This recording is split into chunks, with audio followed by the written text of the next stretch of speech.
উপস্থিত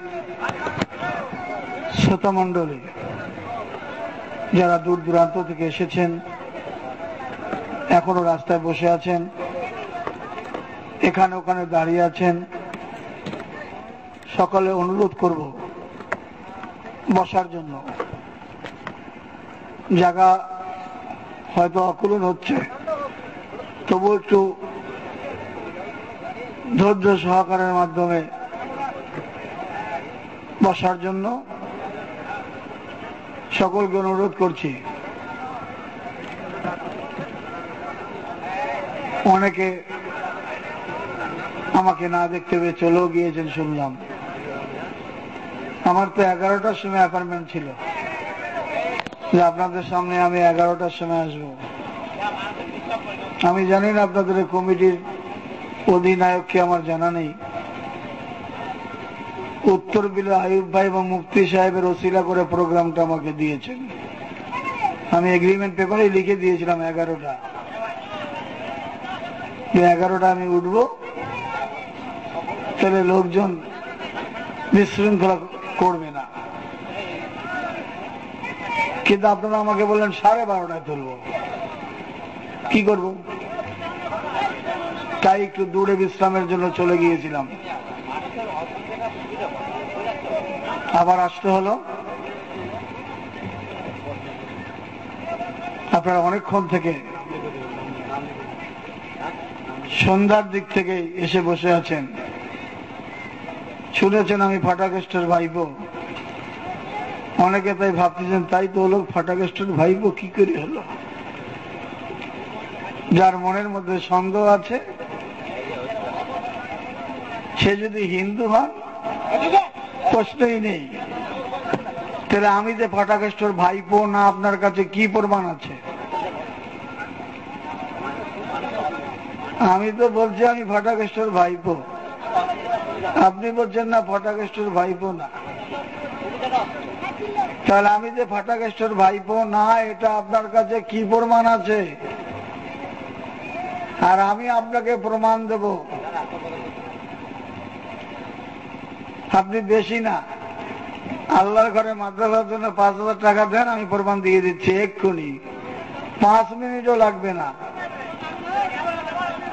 পশ্চিম বাংলা ভারতবর্ষের মধ্যে ঘুরে বেড়াচ্ছি, মিডিয়া থেকে শুরু করে, টিভি থেকে শুরু করে, পত্র পত্রিকা থেকে শুরু করে চারিদিকে হাইলাইট হয়েছে যে রহমত আলীর ভাইপো ইসলাম কবুল করেছে। এটা যদি মিথ্যে হয় তাহলে মিঠুন চক্রবর্তী কবে আমার নামে মানবাধিকারের কাছে গিয়ে মানহানি মামলা করে দিতেন।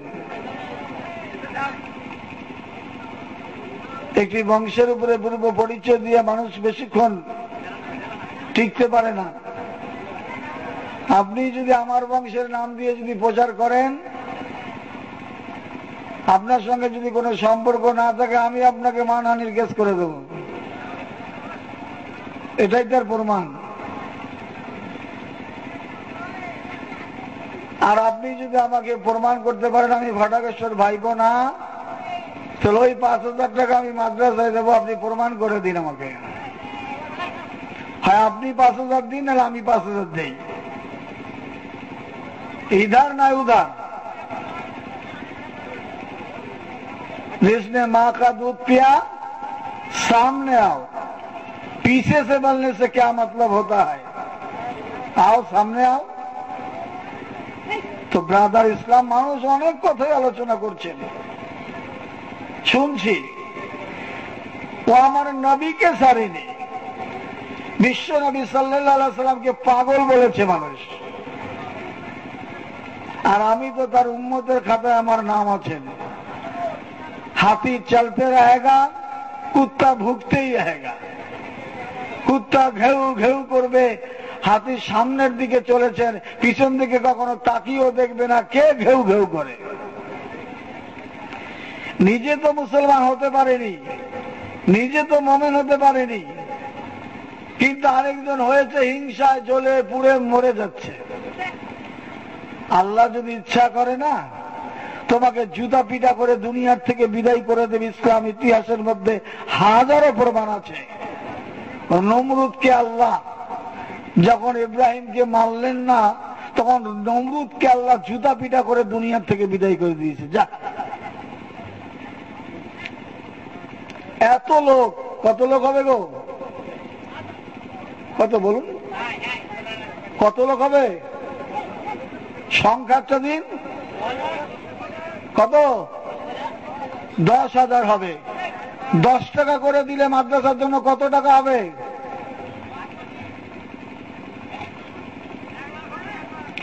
1 লাখ টাকা হবে। তা আপনারা তো কেউই দেননি, মানে 2000 টাকা উঠেনি। কেন? মাদ্রাসার প্রতি আপনাদের রাগ আছে, শত্রুতা আছে, দুশ্মনী আছে? 10টা করে টাকা যদি আপনি মাদ্রাসায় দেন, 1 লাখ টাকা হবে। 5 টাকা করে দিলে 50,000 টাকা হবে।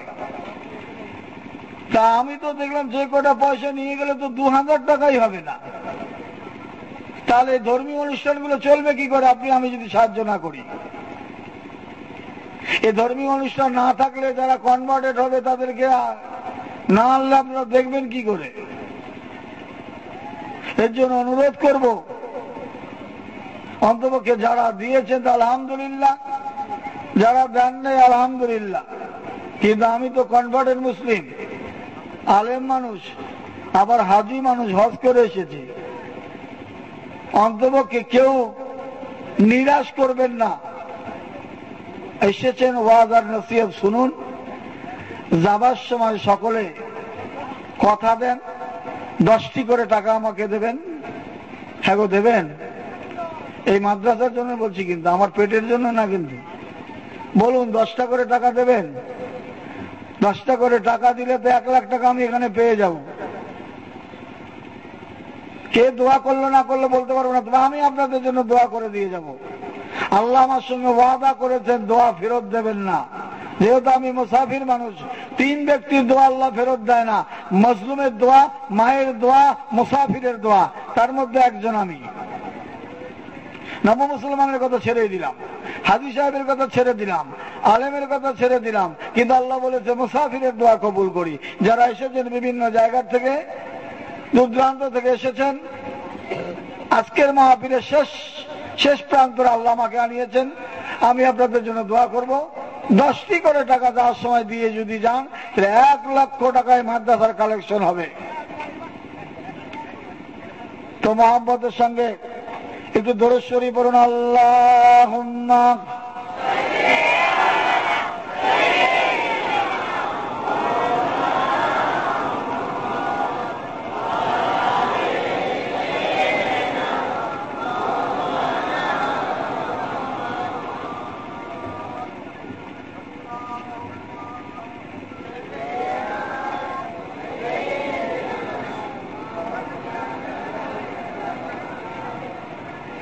আল্লাহুম্মা সাল্লি আলা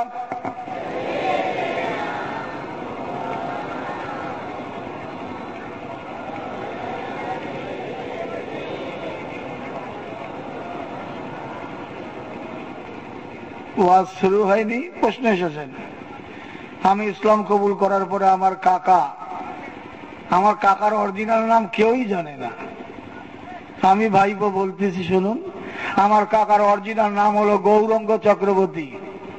ওর বাপ দাদা 14 পুরুষের দেওয়া নাম। মিঠুনটা তো আপনাদের দেওয়া নাম, সিনেমা জগতের নাম। ওর বাপ দাদা 14 পুরুষের নাম হলো গৌরঙ্গ চক্রবর্তী। আমি ইসলাম কবুল করার পরে আমার কাকা এটা মেনে নিয়েছে কি নেয়নি এই প্রশ্ন করেছেন। দেখুন, আমার কাকার কথা ছেড়ে দিন, আপনি যদি, আপনার ছেলে যদি হিন্দু ধর্মে চলে যায়, আপনি মেনে নেবেন? কখনোই না। আপনি যদি আপনার ব্যাপারটা মানতে না পারেন, তাহলে আমি তো ওই বংশের ছেলে, আমার বাপ কাকার আমাকে কি করে মেনে নেবে বলুন? সম্ভব নয়। তারা আমাকে কখনোই বরণ করে নেবে না, কখনোই মেনে নেয়নি। তারা চেয়েছে যাতে আমি এই প্রচারটুকু না করি, তারা চেয়েছে আমি যেন ধর্মের আলোচনা না করি, আমাকে বন্ধ করে দেওয়ার জন্য বিভিন্ন দিক দিয়ে আত্মীয় স্বজনের মারফতে আমাকে বন্ধ করার আপ্রাণ চেষ্টা করেছে। কিন্তু আগেই বললাম, হালতি চলতে রহেগা, কুত্তা ভুগতেই রহেগা। আল্লাহ আমাকে নিয়েই যাচ্ছেন, কিন্তু শত্রু দুশমনরা চেষ্টা করেছেন আমাকে বন্ধ করে দেওয়ার জন্য। যাই হোক, আলোচনা আমি পরেই রাখবো। গৌরঙ্গ চক্রবর্তী, ওর ডাক নাম হলো আপনারা বলছেন মিঠুন, তারপরে বলেন ফাটাকেষ্ট, এখন বলছে রহমত আলী। এরপরে আরো কত নাম আসবে আল্লাহ ভালো জানেন। আপনি চিন্তা করুন, ওই যে রহমত আলী মাথায় টুপি, গলায় হাজি রুমাল, পরনের পায়জামি পাঞ্জাবি পড়েছে, ওই যে সেজদা দিচ্ছে, নামাজ আদায় করতেছে, যদি আল্লাহ কবুল করে, কি গো, যদি আল্লাহ কবুল করে নেয় কি অবস্থা দাঁড়াবেন? আল্লাহ যদি ইচ্ছা করেন আমি ওকে দিয়ে ইসলামের কিছু কাজ করাবো, আল্লাহ হেদায়েত দিয়ে দেবেন। যেমন বীরেন্দ্র লারা, আল্লাহ লারাকে হেদায়েত করেছেন, লারা মুসলমান হলেন। আল্লাহ মাইকেল জ্যাকসনকে হেদায়েত করেছেন, কলমা পড়েছেন। শিবপ্রসাদ রায়কে আল্লাহ হেদায়েত করেছেন, মুসলমান হয়েছে। ভারতবর্ষের মধ্যে যিনি বাবরি মসজিদ ভাঙার অধিনায়ক ছিলেন, আল্লাহ তার মতো লোককে কলমা পড়ে মুসলমান করে ছেড়ে দিয়েছেন। অতএব সব জিনিস নিয়ে খেলা করো, কিন্তু আল্লাহর বিধান নিয়ে, কোরআন নিয়ে, রসুলের জীবন চরিত্র নিয়ে, মুসলমানের লেবাস নিয়ে, মুসলমানের স্বভাব নিয়ে, মুসলমানদের আখলাক নিয়ে, মুসলমানদের চরিত্র নিয়ে খবরদার খেলা করতে যেও না।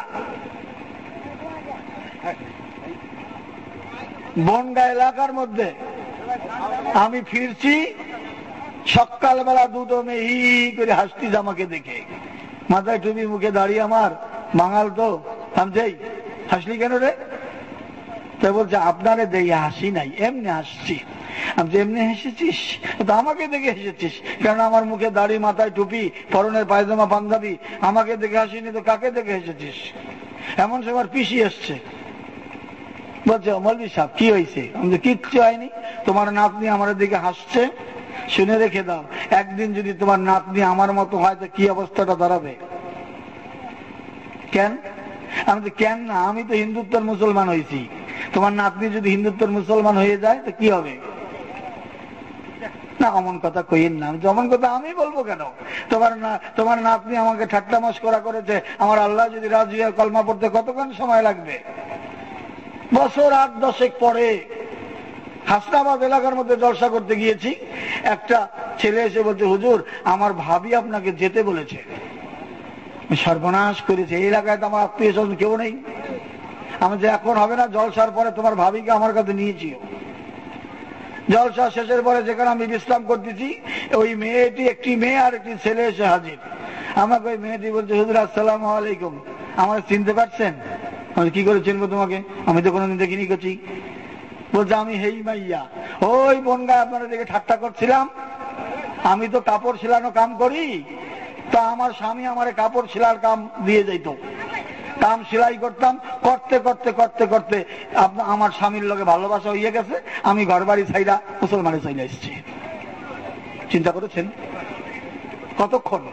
অতএব দয়া করে, মেহরবানি করে ইসলামকে নিয়ে যেন কেউ ছিনিমিনি না খেলে।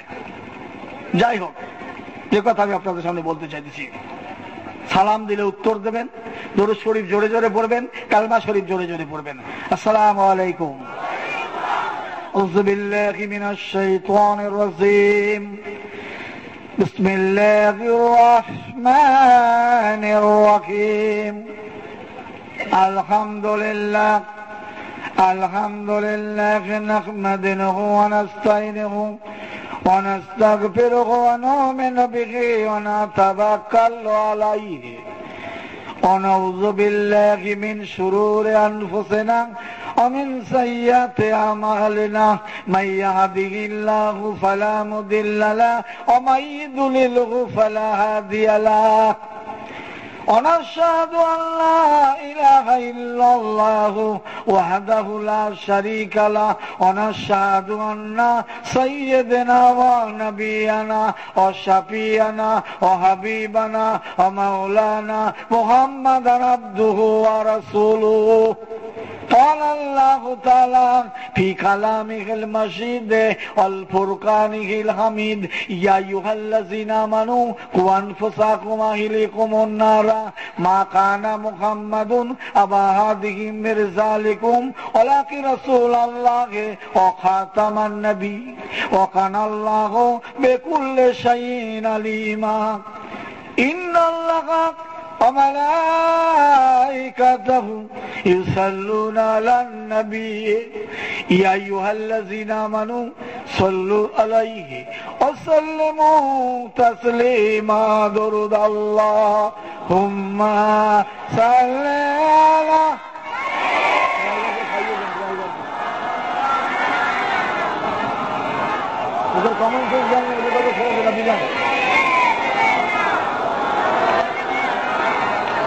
আরো বেলেন বিশ্ববাসী ও গোসরওয়ারে কায়নাত, তিনি হলেন খোদার হাবিব তাজদার মদিনা, তাজদার মদিনা।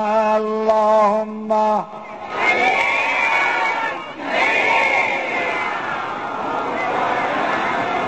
ওয়া আলা আলিহি।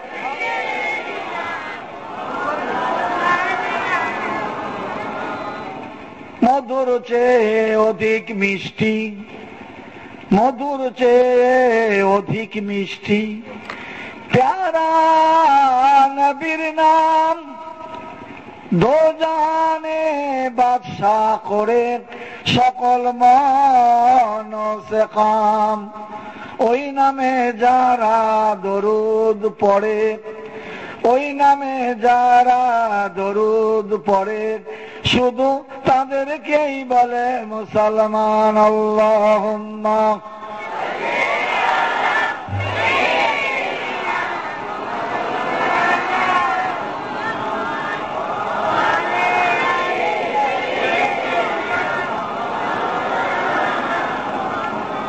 আকাশের মালিক যেই আল্লাহ, জমিনের মালিক সেই আল্লাহ, হায়াতের মালিক যেই আল্লাহ, মউতের মালিক সেই আল্লাহ। বলো লা ইলাহা ইল্লাল্লাহ, বলো লা ইলাহা ইল্লাল্লাহ, লা ইলাহা ইল্লাল্লাহ মুহাম্মাদুর রাসূলুল্লাহ। জান্নাতের মালিক যেই আল্লাহ, জাহান্নামের মালিক সেই আল্লাহ, হাসরের মালিক যেই আল্লাহ, বিচারের মালিক সেই আল্লাহ। বলো লা ইলাহা ইল্লাল্লাহ, বলো লা ইলাহা ইল্লাল্লাহ, লা ইলাহা ইল্লাল্লাহ মুহাম্মাদুর রাসূলুল্লাহ।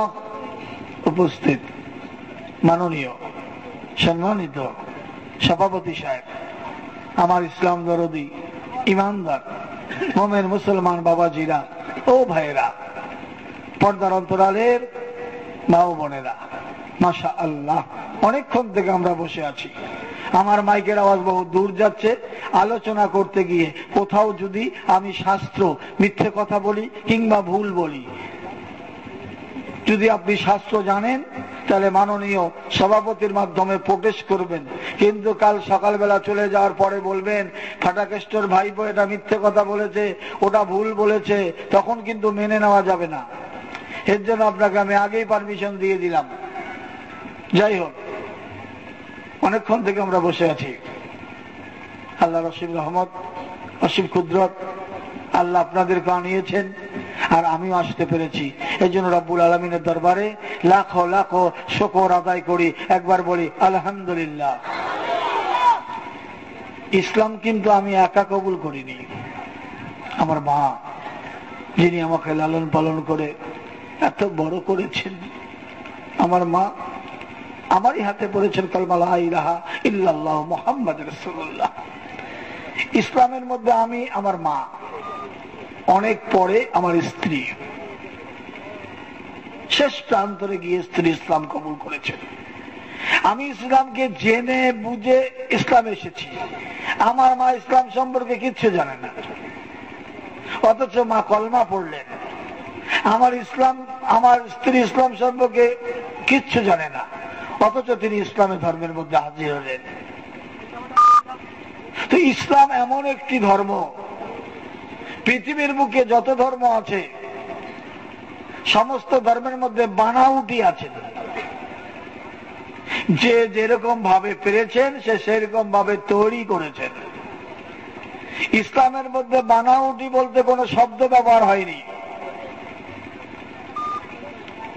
আল্লাহ যা বলিয়েছেন রাসূল সাল্লাল্লাহু আলাইহি ওয়াসাল্লাম তাই বলেছেন,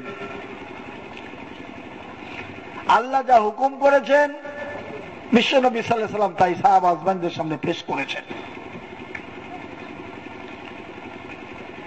হুজুর আকরাম সাল্লাল্লাহু আলাইহি সাল্লাম বিশ্ববাসীর জন্য নবী হয়ে আসলেন। আল্লাহ কোরআনের মধ্যে বললেন, ওমা আরসালনাকা ইল্লা রাহমাতাল লিল আলামিন। বিশ্ববাসীর জন্য নবী করেছেন, মুসলমানদের জন্য নয়, বিশ্ববাসীর জন্য। এই নবীর কথা যেমন কোরআনের মধ্যে আছে, হাদিসের মধ্যে আছে, তেমনি হিন্দু ভাইদের পুরাণের মধ্যেও আছে। পুরাণের মধ্যে এমন ভাবে এনেছেন হিন্দু ভাইরা না জানতে পারলেন না বুঝতে পারলেন। পুরাণের শব্দ ব্যবহার করেছেন, পুরাণের শব্দ ব্যবহার করেছেন। অমনং জগত গুরু রূপানামাং মহামাদান, ব্যাখ্যা করেছেন, হে জগতের মানুষেরা, হে মর্তবাসীরা, জগতের গুরুদের গুরু, শ্রেষ্ঠ গুরু হলো মুহাম্মদ সাল্লাল্লাহু আলাইহি ওয়াসাল্লাম। ভবিষ্যৎ পুরাণের মধ্যে ভবিষ্যৎ মুনি বললেন, অমনং সদ্যা রূপানামং বিষ্ণু ভগবদ্দেবায় নমস্তুতে পূর্ণ রূপানামং সুমিত্রা পূর্ণ রূপানামং ভগবান। হে মর্তবাসীরা, জগৎগুরু মুহাম্মদের বাবার নাম হবে বিষ্ণু ভগবত আর মায়ের নাম হবে সুমিত্রা। বিষ্ণু মানে ভগবান, ভগৎ মানে দাস। আল্লাহর নবীর আব্দার নাম ছিল আব্দুল্লাহ, আব্দুল্লাহ মানে দাস। সুমিত্রা, সু মানে আত্মার, মৃত্যু মানে আমার। এর পূর্ণাঙ্গ ব্যাখ্যাকারীরা করেছেন তার নাম হলো আমিনা। আল্লাহর নবীর মায়ের নামই ছিল আমিনা। এভাবে বর্ণনা করেছেন। পৃথিবীর বুকে যত মানুষ এসেছেন, ইহুদিদের নবী আছে মুসা আলাইহিস সালাম, খ্রিস্টানদের নবী আছে ঈসা আলাইহিস সালাম, মুসলমানদের নবী আছে মুহাম্মদ সাল্লাল্লাহু আলাইহি সাল্লাম। মাঝখান থেকে হিন্দুদের নবী কোথায় গেল? হিন্দুদের তো নবী আছে, নবী ছাড়া তো উম্মত হয় না, নবী ছাড়া উম্মত হয় না। নবী কোথায় গেল? হিন্দুরা না নবী খুঁজেছেন না নবী খুঁজার চেষ্টা করেছেন। হিন্দু সম্প্রদায়ের মধ্যে যা কিছু করেছেন ব্রাহ্মণ সম্প্রদায়, ব্রাহ্মণরা যেটা বলেছে হিন্দু সমাজকে সেটা মেনে নিতে হয়েছে। যেমন ব্রাহ্মণ বলেছেন ওম গুরু কৃপায়ানমং স্বর্গা সরামানম, এই শব্দ ব্যবহার করেছেন যে গুরু কৃপায় স্বর্গের স্থান লাভ করা যায়। হিন্দুরা মেনে নিয়েছেন গুরু সেবাই আমার কল্যাণ।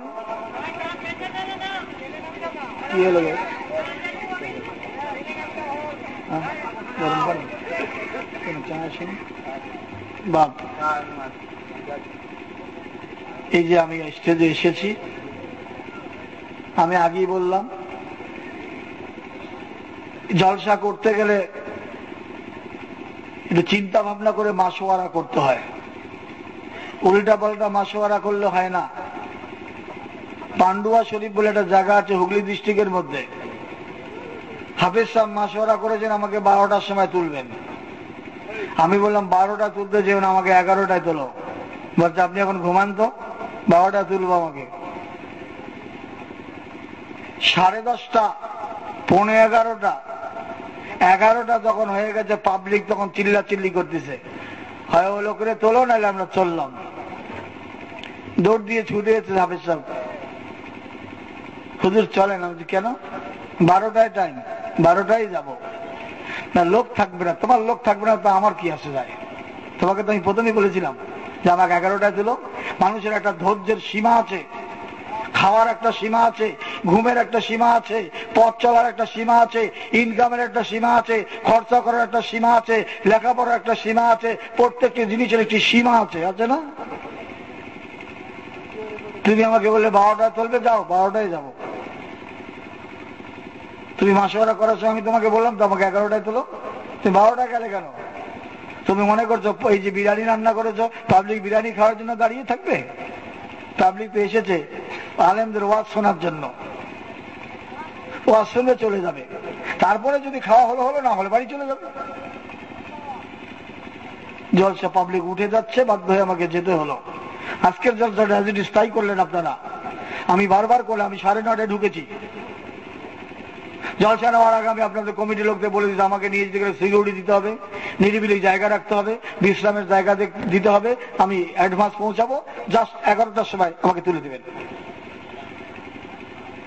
আপনারা আমাকে বলেন আপনাকে 12:30 বলবো, আমি চলে গেছি।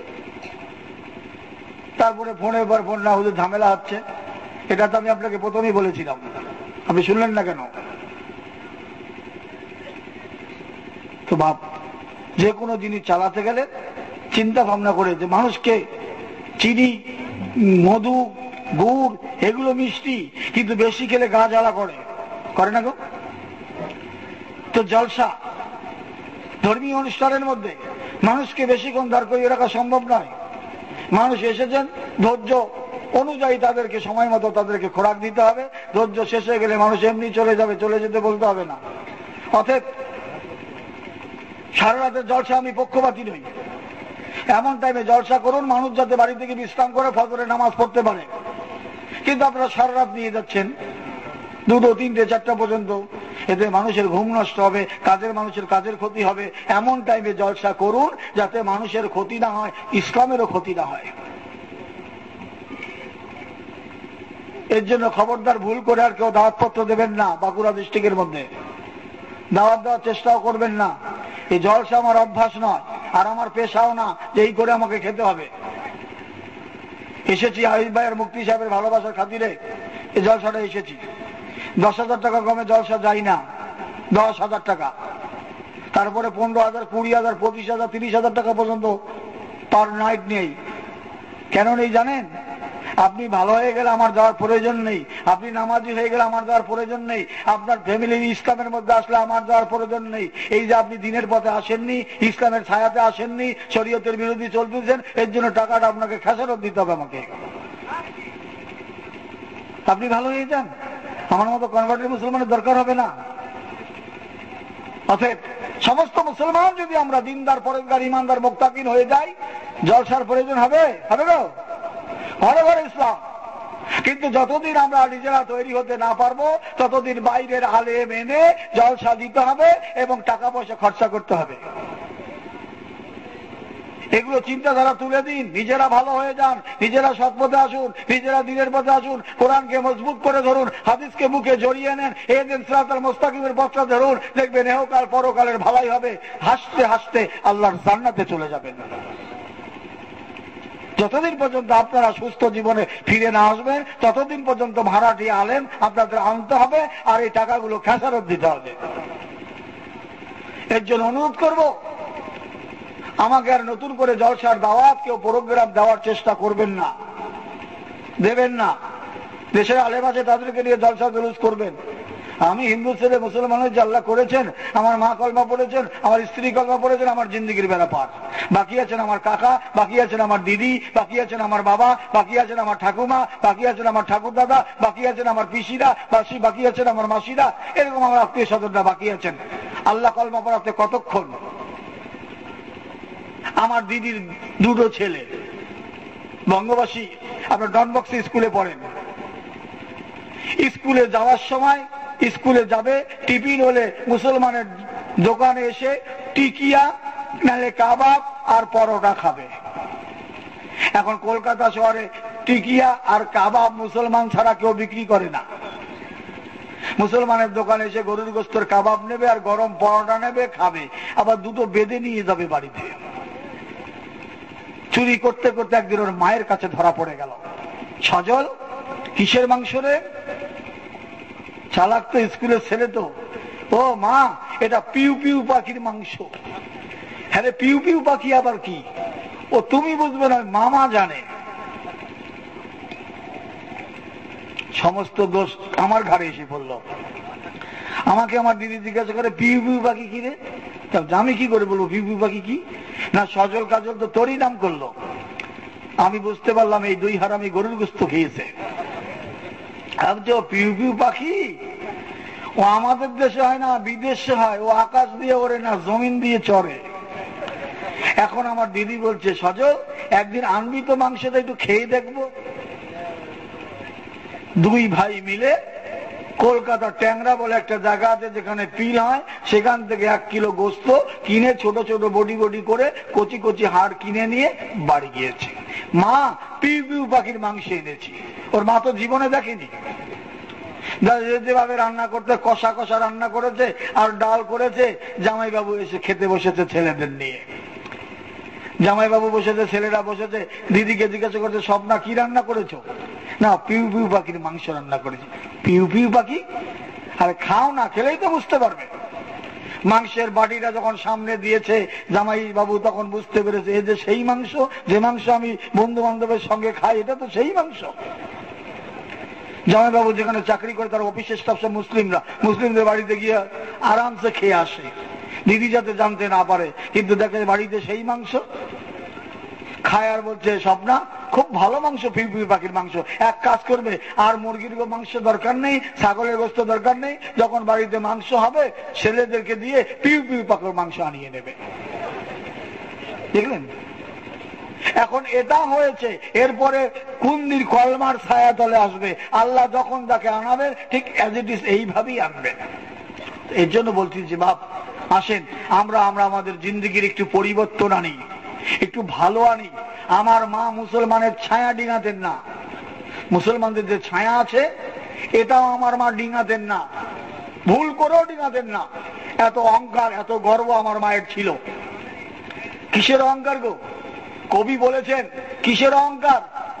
বিদ্যার, এলেমের, যৌবনের, সুন্দরী চেহারার, জায়গা জমির, ঘর বাড়ি, ইতিহাসের দিকে চলে যাও। কারণের মতো ধন সম্পত্তি কারো ছিল না, আল্লাহ তাকেও ধ্বংস করে দিয়েছেন। কত পাহাড় পাহাড় সুন্দরীরা চোখের পলকে ধূলিসাৎ হয়ে গেল। তুমি তো সাধারণত মানুষ। তো বাপ অহংকার জিনিস আল্লাহ পছন্দ করেন না। আমি মুসলমান পাড়া থেকে বাড়ি গেলে আমার মা আমাকে সন্দেহ করতেন, সন্দেহ করা হলে আমাকে দাঁড় করাতেন, দাঁড় করানো হলে জামা শুনতেন, জামা শোনার পরে হা করতেন, হা করলে আঙ্গুল ঢুকাতেন, ঢুকালে যদি বমি হতো মা বুঝতে পারতেন। যখন না বুঝতে পারতেন ঘরের ভিতর থেকে পঞ্চগব্য বলে কি জল আছে, হিন্দু সম্প্রদায়রা ভালো করে জানেন। অমনং পঞ্চগব্য এই শব্দটি ব্যবহার করেছে। 5টি জিনিস দিয়ে পঞ্চগব্যের জল তৈরি হয়, গোবর, চোনা, দুধ, দই, ঘি, 5টি জিনিস। এইগুলো একসঙ্গে শোধন করে মধু পোকা হয়। এই জল পান করলে হিন্দুদের পাপ নিবারণ হয়। মুসলমানদের এমন প্রসেস আছে নাকি? মুসলমানদের মধ্যে তওবার পদ্ধতি এসেছেন। তওবা তার নসুহা, তওবা যদি করতে হয় নসুহার মতো তওবা করো। আল্লাহ ওয়াদা করেছেন বান্দার সঙ্গে, বান্দা গুনাহ করে ফেলেছিস, আয় আমি আল্লাহ, আমার দরবারে আয়, আমাকে ডাক, আমি আল্লাহ। তুই যদি আমার কাছে ক্ষমা চাস, আমার কাছে তওবা করিস, তাহলে আমি আল্লাহ তোর জিন্দেগির গুনাহগুলো মাফ করে দেবো। বলুন সুবহানাল্লাহ। আল্লাহ গ্যারান্টি দিলেন। তো কি করব? সেই জল খেতে হলো। আমার বাড়ির ফ্যামিলি ম্যাটারকে আমি পক করে বক করে এবং প্র্যাকটিক্যালে চোখের সামনে দেখিয়ে দিয়েছি যে এটা অন্ধকার পথ, এটা আলোর পথ। কিন্তু বাবা মা বলছে না, এইটাই আলোর পথ, এইটা অন্ধকার পথ। হিন্দু শাস্ত্রের বিধান, আমার মা শিবের ভক্ত, ওম নমো শিবায়াম, শিবের ভক্ত, দেবাদিদেব মহাদেবের ভক্ত। এখন বর্তমান শিবের গাজন চলছে, চলছে না হিন্দুদের? বোম বোম বলে বাবা পার করেগা বলছে না? আশ্চর্য ব্যাপার। ওরাই বলতেছে হেঁটে যায় যারা পুণ্য পায় তারা, গাড়িতে যায় যারা পাপী হলেন তারা। সর্বনাশ। একজন হিন্দু গাড়িতে করে যাচ্ছে বোম বোম বলে বাবা করে, আরেকজন হেঁটে হেঁটে যাচ্ছে, হাঁটাপাটিরা বলছে গাড়িতে যাচ্ছে যারা তারা পাপী তারা। একই। এদেরকে ধর্ম শেখানো হয়নি, এদের ধর্মের ডিসিপ্লিন জানানো হয়নি, এরা শিব সম্পর্কে কিছুই জানে না। খালি শুনেছে দেবাদিদেব মহাদেব, দেবতাদের দেবতা হলো মহাদেব। এরা না জেনেছে হিন্দু শাস্ত্র, না জেনেছে মুসলমান শাস্ত্র, মুসলমান শাস্ত্র না জেনে নাক শীত করছে। বিশ্ব নবী সাল্লাল্লাহু আলাইহি সাল্লাম আল্লাহ যাকে নবী করে পাঠালেন, নবীর আম্মার নাম হলো আমেনা। আল্লাহর নবীর আম্মা বলতেছেন, আমার গর্ভে আমার সন্তান আছে, আমি আমেনা বুঝতে পারিনি। পেটে সন্তান আছে, আম্মা বুঝতে পারেনি। মা আমেনা কাবা ঘরের দিকে আসতেছে, দূরে একটা বাঘ আর একটা হরিণ। বাঘ হরিণের গাল চাটতেছে, হরিণ বাঘের গাল চাটতেছে। আমেনা বলতেছে, এ কোন ধরনের জিনিস? বাঘ তো হরিণকে দেখে পালায়, আজকে বাঘ হরিণের গাল চাটতেছে, হরিণ বাঘের গাল চাটতেছে, কি? আমেনা ভয়েতে চলে যাবেন, এমন সময় বাঘ আর হরিণ দৌড়ে আসতেছেন। মুখের জবান খুলে গেল। বাঘ বলছে, ও আমেনা, একটু দাঁড়িয়ে যাও। আমেনা তাকিয়ে দেখি কে আমাকে ডাকে। বাঘ আর হরিণ কাছে এসে আমেনার পায়ের মধ্যে লুটিয়ে পড়েছেন। আমেনা বলতেছে, হে বাঘ, তোর গর্জন শুনে হরিণ পালায়, আর তোরা মানুষকে দেখলে থাবা মারি, আজকে ওই রকম করতেছিস কেন? আল্লাহর নবীর আম্মার কথা শুনে বাঘের জবান যখন খুলে গিয়েছে, বাঘ বলছে, আমেনা গো, তোমার গর্ভে আখিরি জামানের নবী এসেছেন, এই নবীকে হয়তো আমাদের জীবনে সৌভাগ্য হবে না, আমরা দেখতে পাবো না, তাই তোমার চরণে আমরা প্রণাম জানাচ্ছি, সেজদা করতেছি, তুমি আখিরি জামানার নবীর আম্মা। বিশ্বনবীর ধারা। এদিকে হিন্দু শাস্ত্র মহাদেবের কথা আলোচনা করতে গিয়ে ওম মহামায়া রূপানামাং মাহেশ্বরং, ওম ব্রহ্মা বিষ্ণু রূপানামাং ভগবানামাং। হিন্দু শাস্ত্র বলেছেন যে মহামায়ার মুখ থেকে তিনজন সৃষ্টি হয়েছে, ব্রহ্মা, বিষ্ণু, মহেশ্বর।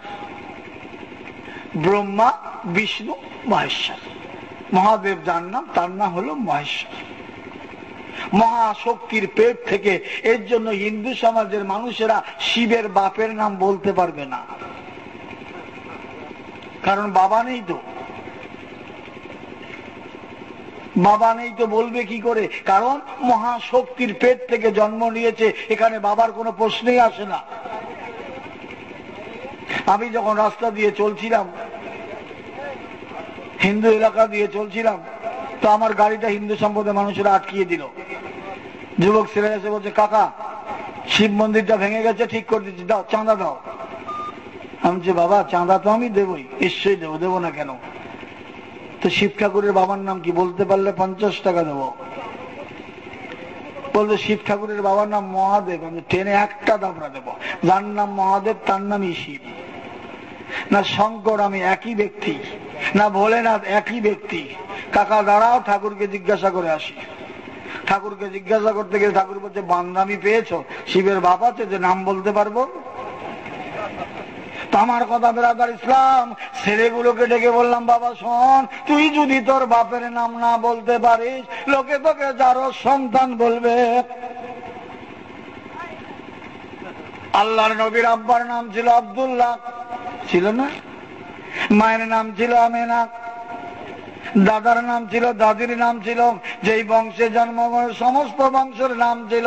হিন্দু শাস্ত্রের বিধান আছে, এমন এমন ভগবানের জন্ম এসেছে কারো বাপ মার নাম পর্যন্ত খুঁজে পাওয়া যায় না। যেমন অসুর জাত, বিষ্ণুর কানের খোল থেকে অসুরের জন্ম, বিষ্ণুর কানের খোল থেকে অসুরের জন্ম। এখন এই অসুরের বাপ মা কি হবে? কখনই সম্ভব নয়। অতএব এই জন্যই বলছি, শাস্ত্র আপনাকে জানতে হবে। তো এখন এই তিনজনকে যখন সৃষ্টি করলেন মহাশক্তি, এই মহাশক্তি তিনজনকে ডেকে বললেন, শোন বিষ্ণু, আমি তোকে বিয়ে করব। বিষ্ণু বলতেছে, আমি তোমাকে বিয়ে করতে পারবো না, পালিয়ে গেল। ব্রহ্মা, সেও পালিয়ে গেল। মহেশ্বর, করতে পারি, তুমি যদি 108টা রূপ ধারণ করে আমাকে দেখাতে পারো, তাহলে আমি করতে পারি। মহাশক্তি পরস্পর পরস্পর নিজের রূপগুলো পরিবর্তন করে রূপ এনে হাজির করলেন। মহাদেব দেখে ভয় করলো, আর মহাদেব সেই মহাশক্তি যার পেটে জন্ম হয়েছিল, আর সেই মহাদেব সেই শক্তিকে বিয়ে করলো। কবি কালিদাস পণ্ডিত বলছে, স্বামী হয়ে স্ত্রীর দুধ কে করিল পান। এটাই ইতিহাস। তাই হিন্দু সমাজের মানুষেরা মনে করছে বোম বোম ভোলে বাবা পার করে গা, হরে হরে মহাদেব। শাস্ত্র জানুন, শাস্ত্র বুঝুন, তারপরে শাস্ত্র নিয়ে আলোচনা করুন। যদি জীবনভর যদি আপনি শাস্ত্র না জানেন, যদি জঙ্গলে বসে বসে ওং নমঃ শিবায়াম ওং নমঃ শিবায়াম করেন, কোনদিন আপনি শিবের দেখা পাবেন না। একজন জঙ্গলে কাঠ কাটে, কাঠুরিয়া, তো একজন আলেমের কাছে বলছে, হুজুর আমাকে একটু সবক দিন না। সবক? কি সবক দেবো বাবা? একটা দিন না, আমি জঙ্গলে কাঠ কাটি, তো কাঠ কাটবো আর পড়বো, কাঠ কাটবো আর পড়বো। তা বলছে, যা বিসমিল্লাহির রহমানির রহিম এই সবকটি নিয়ে আমল কর, গিয়ে যা। কাঠুরিয়া নিয়ে চলে গিয়েছেন জঙ্গলে। জঙ্গলে কাঠ কাটে আর আমল করে, কাঠ কাটে আর আমল করে, করতে করতে 12 বছর কেটে গিয়েছেন। 12 বছর পরে এসে বলতেছে, হুজুর আপনি আমাকে যে সবকটা দিয়েছিলেন এই সবকটা হয়েছে কিনা আমি একটু পড়ি, আপনি দেখুন। পড়ো। কাঠুরিয়া আঙ্গুলটা দিয়ে ইশারা করে একটা গাছের দিকে লক্ষ্য করে বলতেছেন, বিসমিল্লাহির রহমানির রহিম। বলার সঙ্গে সঙ্গে গাছটা দ্বিখণ্ডিত হয়ে জমিনের মধ্যে পড়ে গেল। আবার আরেকটা গাছের মধ্যে করলেন, আরেকটা গাছ পড়ে গেলেন। এই দৃশ্য দেখে তার হুজুর বলতেছে, বাবা ওই জায়গায় ক্ষান্ত করো বাবা, আর আঙ্গুল বের করো না। কোন মানুষের দিকে ইঙ্গিত করলে মানুষ পর্যন্ত মারা যাবে। আল্লাহ বান্দা যদি মনে করে যে আমি অগাধ শক্তি অর্জন করব, সেজন্য আল্লাহর বিধানের সংবিধানের উপরে থেকে যেন দিনটাকে পরিচালনা করে, আল্লাহর সঙ্গে তার সাক্ষাৎ হয়ে যাবে। তো আজ সেই মানুষ আমি তো এতদিন একটি ধর্মের মধ্যে থেকে আল্লাহর একটি ধর্মের মধ্যে এনেছেন আমাকে। আচ্ছা বলুন তো, রাস্তা দিয়ে আমি চললে আমাকে কেউ বলবে আমি হিন্দুদের ছেলে? তাকে বলবে? আল্লাহ আমার জিন্দেগির একটি পরিবর্তন করিয়েছেন। হিন্দু শাস্ত্রটা আমি ট্যাবলেটের মতো গুলে খেয়ে এসেছি। লোকে যেমন ওষুধ খায় আমি তেমন গুলে খেয়ে এসেছি। 14 বছর বয়সে আমি মহারাজের ডিগ্রি অর্জন করলাম। তখন আমার মোষ ভালো মতো উঠেনি, তখনই মহারাজ বিদ্যা অর্জন শেষ করে আশ্রমের মহারাজের দায়িত্ব আমাকে দেওয়া হলো, 50টা মন্দিরের দায়িত্ব। আমার সেবা করার জন্য 3 জন দেবদাসী দেওয়া হলো। একজন শরীরে তেল মাখাবে, একজন স্নান করাবে, একজন খাওয়া দাওয়া কাজ মেটাবে। মহারাজের যা প্রয়োজন। যখন আমি জানতে পারলাম এই আশ্রমের মহারাজদের চরিত্র ভালো নয়, দেবদাসীকে দিয়ে যখন তারা সেবামূলক কাজ করাচ্ছেন, এদের মতো নোংরা জগতের মধ্যে আর কেউ নেই। ইসলামের মধ্যে এমন থিওরি আছে, আছে গো। একজন পীর সাহেব বয়স হয়ে গেছে, 80 বছর বয়স। তো একটা মেয়ে এসে বলতে, হুজুর 30-32 বছর বয়স হবে মেয়েটার, বিয়ে হয়নি। হুজুর আমি আপনার একটু খেদমত করব, করতে সুযোগ দেন। পীর সাহেব বলছে, বাবা তুমি মেয়ে ছেলে গো, তুমি আমার খেদমত করবে, লোকে কি বলবে গো? হ্যাঁ, শরীয়তের বিরোধী কাজ। হ্যাঁ যাও বাবা যাও। মেয়েটা বলছে, আপনি যদি আমাকে খেদমত করার সুযোগ না দেন তাহলে আমি কিন্তু এইখানে না খেয়ে না ইয়ে করে দাঁড়িয়ে থাকবো।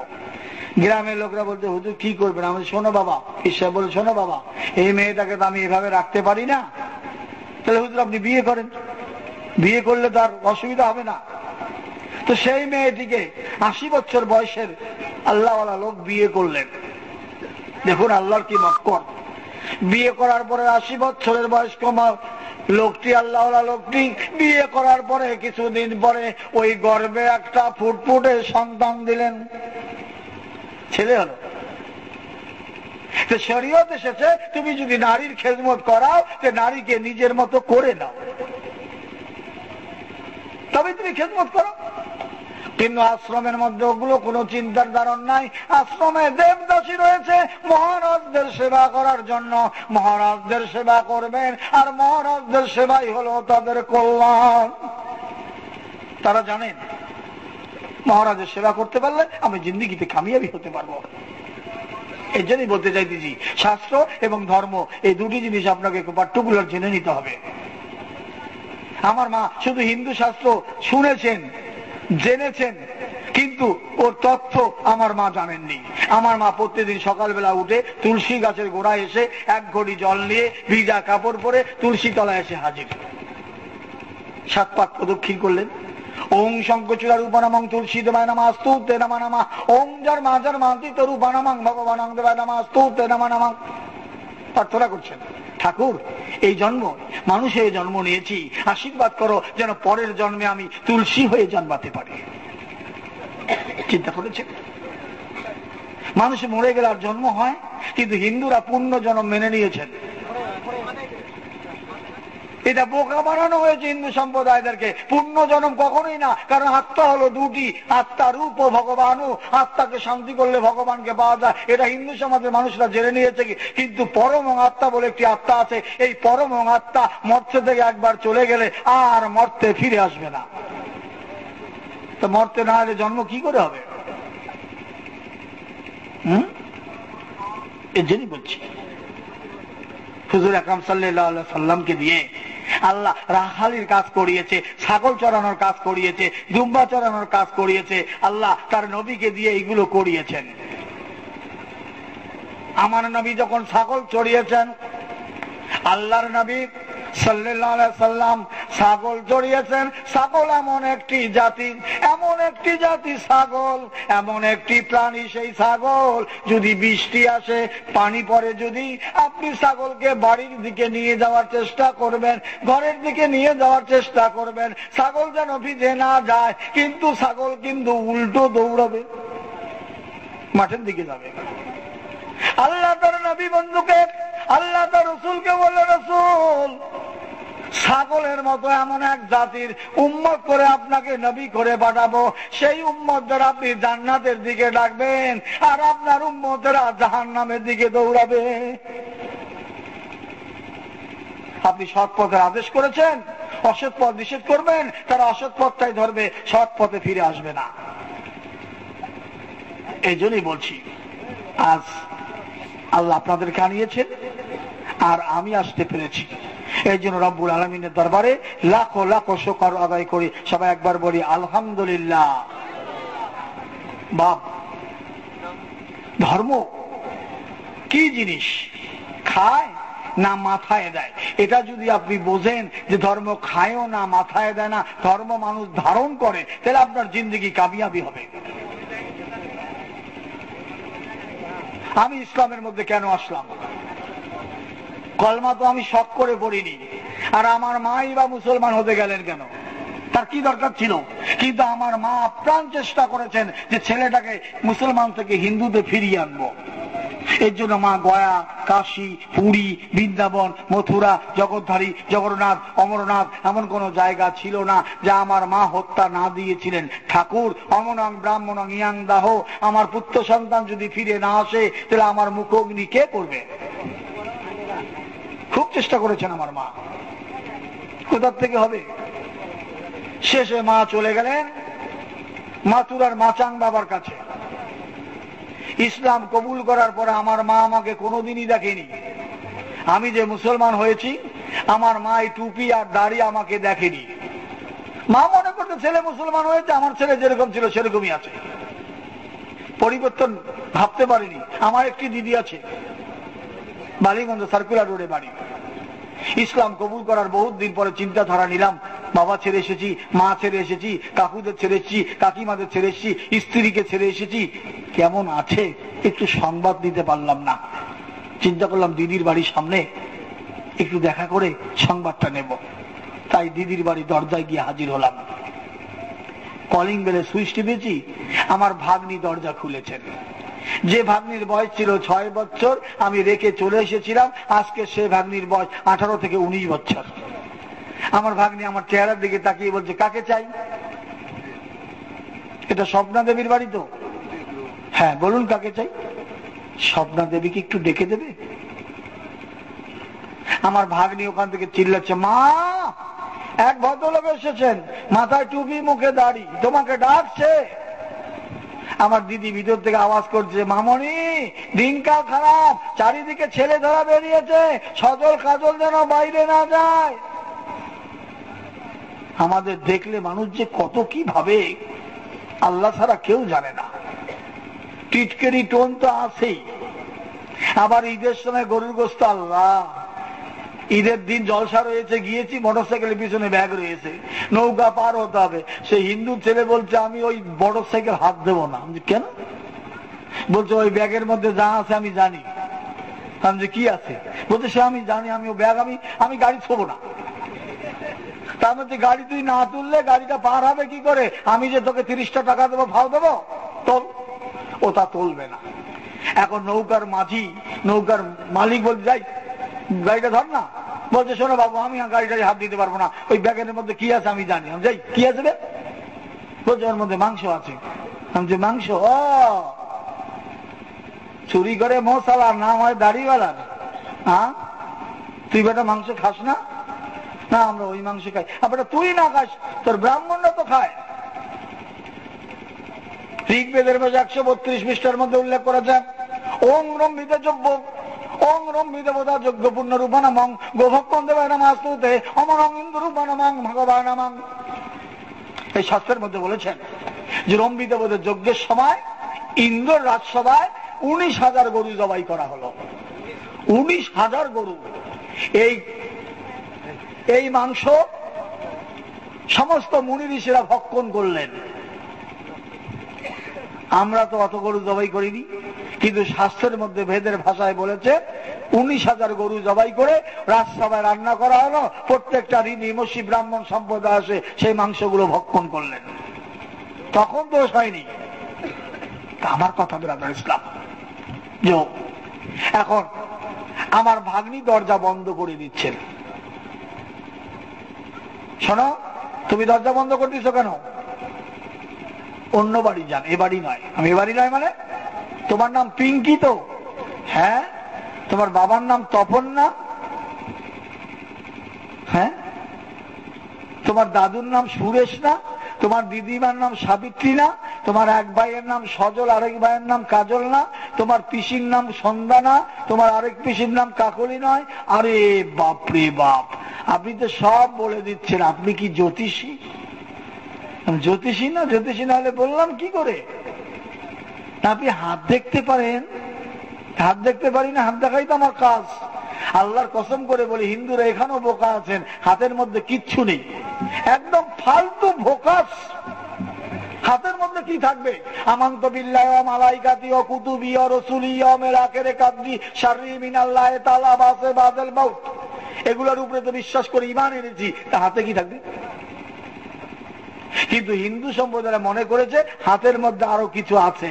কারণ ওই যে আরে ব্রাহ্মণ তো ঠকেছে। এখানে ব্রাহ্মণ রাস্তা দিয়ে যাচ্ছে, দেখে একটা মাথার খুলি পড়ে আছে, মাথার খুলির মধ্যে লেখা রয়েছে এর ভাগ্যে আরো কিছু আছে। ব্রাহ্মণ বলছে আরে বাপরে বাপ, এর ভাগ্যে আরো কিছু আছে। মানুষের মাথাটা নিয়ে থলের মধ্যে ভরে ঘরে এসে চিরা কোটার মধ্যে রেখে সুন্দর ফুন্দুর দিয়ে ধূপ ধুনো দিয়ে প্রত্যেকদিন সকালবেলা পুজো করে বাইরে যায়। এখন ব্রাহ্মণের বউ ব্রাহ্মণী বলছে ব্রাহ্মণ রোজ উপরে আসে কেন, কি ব্যাপার কি? ব্রাহ্মণী উঠে দেখে একটা মানুষের মাথা।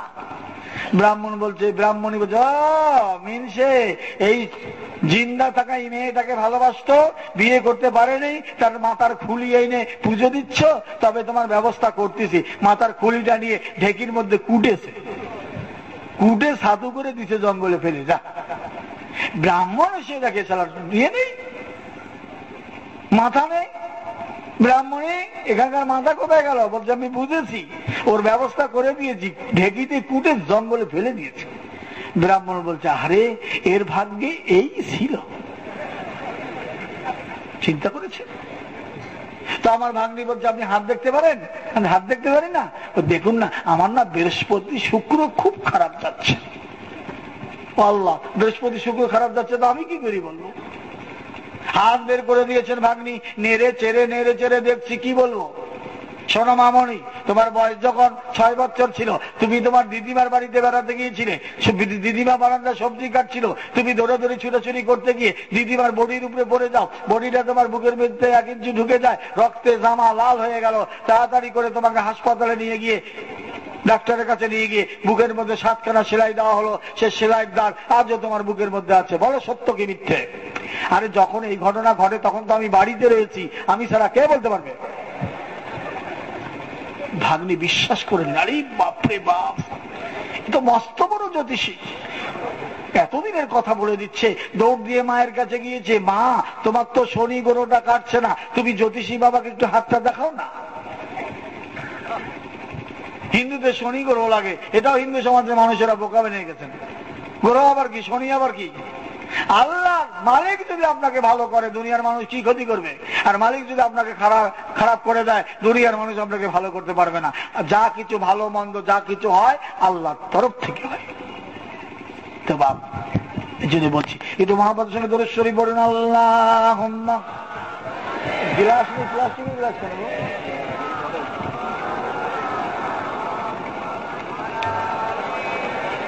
মিষ্টি দিয়েছে, হ্যাঁ।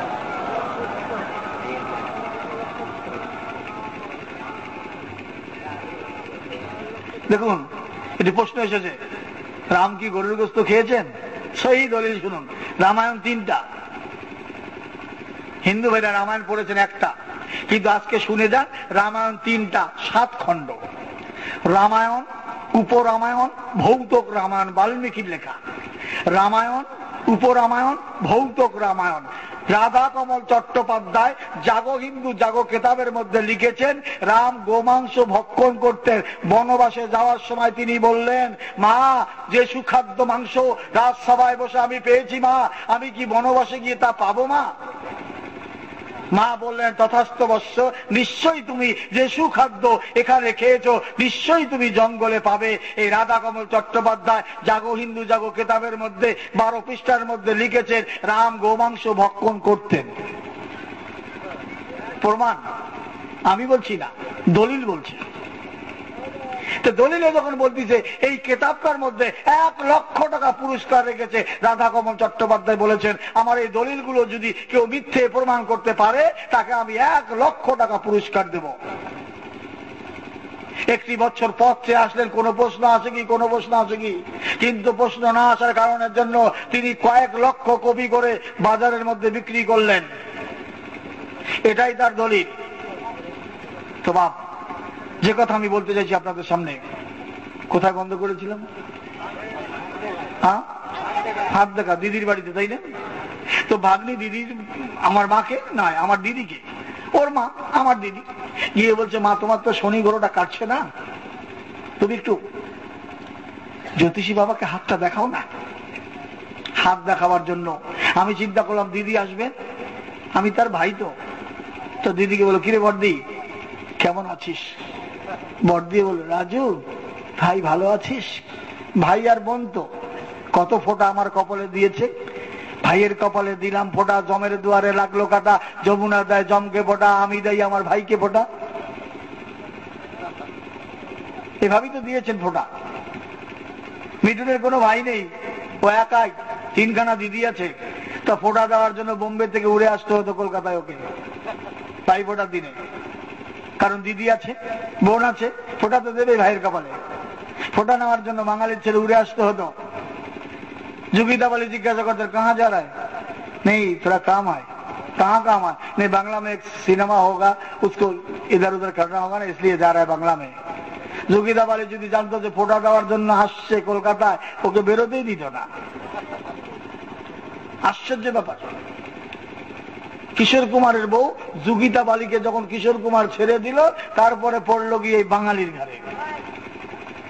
সেই যোগিতা বালির 3খানা নয়, 2টি ছেলে, একটার নাম জিমি আর একটার নাম মিমো, আর একটি মেয়ে দত্তক নিয়েছে নতুন করে, মিঠুনের মেয়ে নেই। তো বাপ, কলকাতার মধ্যে বহুত সমাজসেবী কাজ আছে মিঠুনের। নাচের স্কুল আছে, ক্যারেটে স্কুল আছে, থ্যালাসেমিয়া স্কুল আছে, এরকম বহুত সমাজসেবী কাজ আছে। আর এই সমাজসেবী কাজগুলো করে ভালো।